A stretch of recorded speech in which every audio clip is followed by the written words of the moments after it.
Hello and welcome to Called Bank Sports. It's been an eventful week in the NBA. Danny Ainge gives us a flashback to 30 years ago when he went coast to coast in the NCAA tournament as he finishes going coast to coast, coming from Boston to Salt Lake City, Utah, in a move that absolutely no one saw coming. And by no one, I mean literally the thing that everyone was talking about after he stepped down is if and when he would be in Utah. So Dale and I are going to talk a bit about that today. And then also, the league has been absolutely ravaged by players entering health and safety protocols. And on a very much not nearly as important note, my fantasy team has as well, which maybe doesn't matter as much. And thankfully, the Jazz have avoided any of that damage so far, but we're going to get into that here too. So, Danny Ainge, I think, is a really big pickup. And the one thing that I remembered talking about when we were talking about it, Dale, is specifically I was thinking, I don't know if I want Danny Ainge to actually have an official role with the team, because I've kind of got the vibe, and whether this is true or not, that other, general managers and other team presidents don't like to make deals with Danny Ainge, that they've seen people get made absolute fools of and would rather not look like a fool than possibly make a good move. And I'm interested if that, led into issues with trying to deal Gordon Hayward before he left or things like that. So I don't know what your thoughts are on Danny Ainge. There's been a lot of talk about this week, but I feel like there's not a lot of substance to the talk. Well, yeah, I'm not exactly sure what his role will be. I've not heard of a CEO of basketball before. I feel like they made up that role just for him. They did. I'm pretty sure Ryan Smith pretty much said that in the press conference. It's like, yeah, CEO sounds good. But the Jazz haven't been a team that make big trades anyway. Teams haven't been terribly willing to make trades with the Jazz, so I don't know if that is the case. I don't know if that's a terribly big loss. But the nice thing with Danny Ainge is I feel like teams are a little bit more cautious around him. But Danny Ainge, where a lot of his deals come in, are the teams that are desperate. And when you're desperate, you're just like, and the nice thing is it probably won't be Danny Ainge on the phone. He's not going to be the GM making the call. He might be in the room listening in, but so that a lot of teams might not think of that first thing because they're not talking to Danny. They might not know he's a major part of the deal, but he might be able to sniff out the deals, put some ideas on for us to make trades. That being said, I don't think the Jazz really need to make trades right now, but the Celtics were really good for a long time, and they made trades to keep going. Also, Danny Ainge, when it came time to blow up the Celtics, he blew them up in the best possible way. He traded all their old stars for a bunch of picks, and those old stars stayed on the Nets for not very long, and the Celtics just had a bunch of Brooklyn Nets picks when they were awful. So, and I mean, then he drafted well with those picks, right? Like, yeah, picked that's up where Marcus Tatum and Smart. Brown came in. Yeah, and Marcus Smart too. And he saw when he needed to get rid of Fultz and was able to get rid of Fultz. And if I remember correctly, they got Brown in that in that trade when the Celtics got rid of Fultz. So, like, he's a good basketball mind. You can have your thoughts on him, your feelings, but he knows what he's doing. He's been a coach in the league. He was with the Celtics for 18 years. Like, that is a long time to have that position. That Celtics team, there have been a lot of very successful coaches and general managers coming from that team. Larry Bird had a good time as a coach. He took the Pacers to the championship, to the finals. They didn't win, but you see Rick Carlisle, you see Kevin McHale, you see Danny Ainge. So there's something magical about those Larry Bird Celtics teams and what those players are still doing in the NBA. No, it really is. So I'm excited to see what goes down with Danny Ainge. I think it is a good pickup. I am interested to see what happens since he is a fresh set of eyes, right?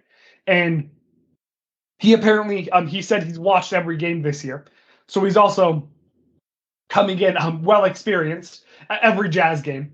So I'm interested to see if the Jazz do make any moves and how much of that is bringing in the fresh eyes. someone who hasn't been a part of the organization before and can possibly bring some suggestions that other people haven't wanted to make. Yeah, and I think it's interesting. Like I'm interested to see what kind of happens and if there's any changes to the Jazz culture. Uh, I don't think the Jazz need to make any trades, but Danny Ainge Yeah. might come in. He's a lot smarter at basketball than I am. He might see something, and um, maybe the Jazz.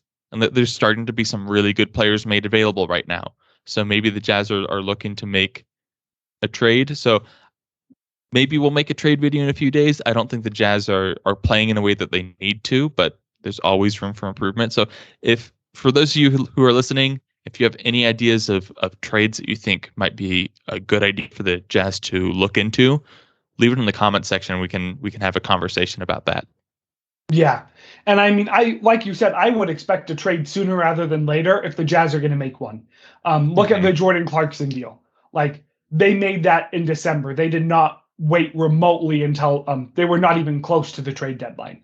And you're going to have to incorporate them into the team. Quinn Snyder is known for running some complex systems. Like, if it's going to happen, it's going to happen soon. I am in agreement with you. I don't foresee anything happening. I do believe I saw somewhere, and I can't remember who was reporting it, that there were it was someone on The Athletic, and sadly I don't have an Athletic subscription, so I couldn't read the full thing, but that the Jazz were looking for a defensive wing via trades, and it'll be interesting to see what happens. I do think that we're at the point where we're going to see the Jazz giving up some picks to sweeten up what otherwise would be a bad deal. If they actually, I don't even know, since the Jazz are over the cap, they might have to match salaries pretty dang close. So it'll be interesting to see. But I am in agreement. I don't think we're going to see a trade this season. But I mean, you never know with Danny Ainge. You got to get your 40 hours you got to get your 40 hours in a week somehow. I don't know how general managers and team presidents do that, but got to do it somehow. Watching basketball. Oh wow! So Danny Ainge is awesome. I'm excited for it. Let us know what you think in the comments. But we're gonna move on here to talk about health and safety protocols in the NBA, and frankly, something that it just seems to be decimating the league. And like I said, it's hurt my fantasy team. Obviously, people aren't here for me to whine about not having Giannis and Anthony Edwards. But I digress. We'll get back to the league itself. But let's just cut to the chase. Do you think the league might have to take a week off? Do you think that that's a real possibility coming up? I mean, if something doesn't change here, like, you're going to have a lot more games get canceled or postponed, whatever they're calling it. I really hope that they don't. And I think the NBA, I think they have maybe a slightly more strict health and safety protocol than they really need to, because they're trying to avoid games getting canceled. That being said, the slightly more strict health and safety protocol might be the very thing that leads to, there have been several games who have been postponed already, and it might lead to just what, let's take a break, move everything back a week, and continue. I hope that doesn't happen. But honest, and this is getting a little bit more away from sports, but as you see, the virus is trending more towards it's easier to be spread. It's more and more contagious, which is meaning there's going to be more and more positive tests. So I understand right now the league needs to be very careful with that, with how many people are in the stadiums, how many players are dealing, and it's a lot of people who are in relatively close contact. So the league needs to be very careful with this, and I'm glad they're still more cautious with it. But I don't know, with maybe it might be good to take a step back to readjust the rules for new variants. But I don't know. I hope that doesn't have to happen. The season has been amazing so far. There's been a full court game-winning shot already. There's been some great things this season. So I'm hoping we don't have another season with an asterisk because of this. Well, and I could be saying something wrong about this. But from my understanding, so first of all, the League and Players Association have set up to do more, to test more now, which I think is getting some players who didn't really have any symptoms, and now they're getting tested and finding out that they have COVID, which kind of is frustrating that they ever moved away from the frequent testing when you look at it now. And that's obviously hindsight is 2020, right? And we do know that with the variants, and again, I'm not an infectious disease expert by any means, but with the variants and with the vaccine kind of acting like a flu shot, there's a reason you need to get a flu shot every year, waning in its efficacy, that we're running into some issues. And from what I understand, more than 97% of the league's players are vaccinated. And if you have a close contact, you have to have frequent tests per what I'm reading, but you didn't have to quarantine, which makes it seem that when you have so many players entering health and safety protocol and 97% of the league is vaccinated, and so you're looking at like 450 players in the league, like you've got like 20 players or so, that's really quick math off the top of my head, that's probably wrong, who aren't vaccinated. So I think we're having a lot of vaccinated players test positive. And that's concerning. And so I think we're going to see the NBA continue to work with the Players Association. And I think we're going to start seeing some more strict COVID stuff. I don't think it's going to lead to no fans in the stands. But if we keep going this way, it could go back to reduced capacity. And however you feel about it, and however you feel about COVID and things like that, like, this is what's happened in the past. So it's fair to look at history, especially over the past few months, and extrapolate that those things have a high chance of happening. And knowing Ryan, well, not knowing him personally, but kind of understanding how he... Dale, you have an inside? Ryan Smith is my cousin. Yeah, no. No, that would be such a Utah thing. Continue, sorry. But understanding kind of how Ryan Smith interacts with these things, understanding that Utah Jazz kind of got some bad press with Rudy Gobert being the first player to shut down a game. I think the Jazz as an organization and Ryan Smith as an owner are probably going to be more cautious with this. And I don't think Ryan Smith at this point is terribly worried about making a profit with the Jazz, because this is more of just a fun investment for him rather than a money investment. Obviously, he'd love to make money, but I don't think he's going to hesitate to make a move like less capacity in the stadium. And I don't think the money move is going to, and the money side of it isn't going to influence it much at all. I think it's going to be more of a, hey, I don't want the bad press around the Jazz. I want to make sure everyone's safe. Like he might be, even though like Utah is probably slower to make those moves, Ryan Smith as an owner might be a quicker owner to make moves like that compared to other league owners. Yeah.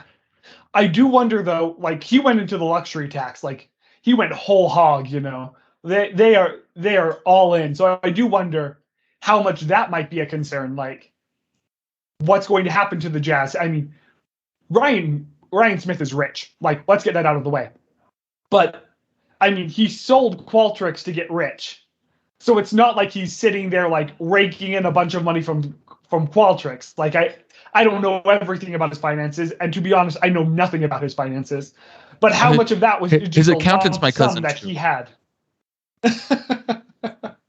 Good to know. I won't ask you, to betray the family secrets, but so I'm concerned for the NBA. I don't think the season's going to be canceled. Let me put it that way. But like I'm going to the Jazz game tonight, and I have to show my proof of vaccine. And if you're not vaccinated, you have to show a negative test. And if I were to see anything, and I would be really interested to see what happened, I think it might just move to negative tests. I feel like that would probably be the safest way to go about it, because I was vaccinated second dose in March. I was vaccinated relatively early, and I dropped a hint or two during a post game, and I got COVID, end of October, early November.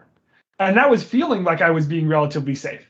So obviously I'm hopefully an anomaly from that perspective, but I think we're going to see some more strict COVID crackdown here over the next few weeks. I don't think anyone wants to do it. I don't think anyone's excited about it, but it just kind of feels inevitable. And maybe I think all players are being tested every day again, and maybe that will like slow the roll and be the fix. But if it's not, I'm worried about like you said, having an asterisk next to the season, right? Since having Giannis out for a week to 2 weeks isn't good for the league. It's not good for the Bucks, and having Anthony Edwards out, like the T-Wolves are still in contention. That's not good for the team, and they're missing other players. And I mean, again, thankfully it hasn't happened to the Jazz yet.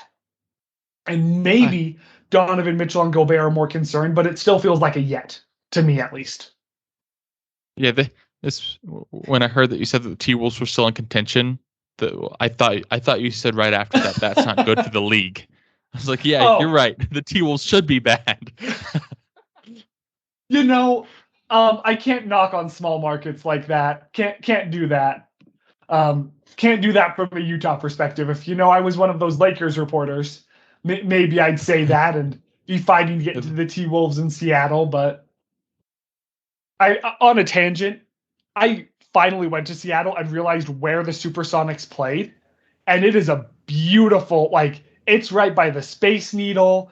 It's got a bunch of just fun little arts, sculptures and things like that. Not little by any means, but I am disappointed I never got to go to an NBA game there.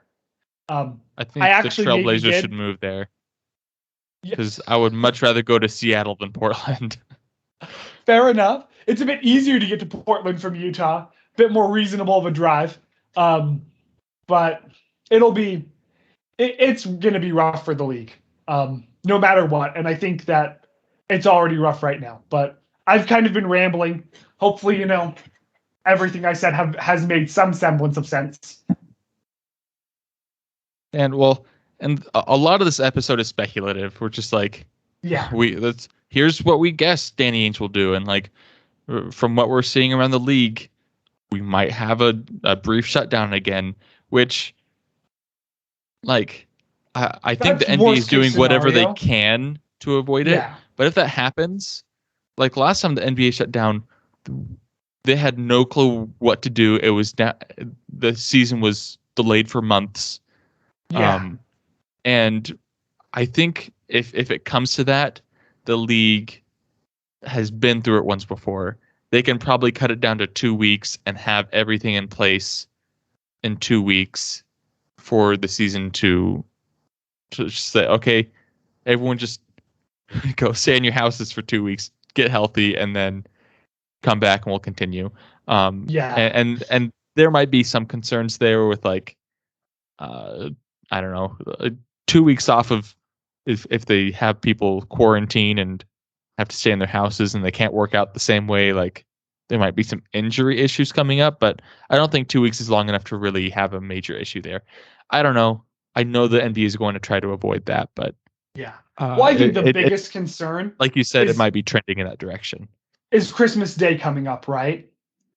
And you have a slate of games. You have so many. And what happens when Luka and Gobert and Mitchell are all out for the Christmas Day game? I think that's an 8:30 tip. I think it's an 8:30 tip, and one of us, we're going to do a post game that night. Which, if that happens and everyone's out, I'm not going to be too excited for that post game. We'll just have a live stream of the final score, and that's it. So I think that's one of the things that could cause issues. It's specifically the time of year, and if your Christmas Day slate gets destroyed by COVID, that's going to look terrible for the league. And it's going to honestly just suck, because I'm excited for that Christmas Day slate. But I do think there's a high chance that we're going to see a lot of stars out. And there's a lot of, Christmas is there's a lot of people who only watch the NFL on Thanksgiving. There's a lot of people who only watch college football on New Year's. There's a lot of people who only watch the NBA on Christmas. So it's a lot of eyes. And when they see that, it's now, because there is kind of a bubble of day-to-day NBA fans that a lot of people, they may like the NBA, but they don't really know what's going on day to day. Christmas opens it up to everyone, even if you're not a basketball fan. So Yeah.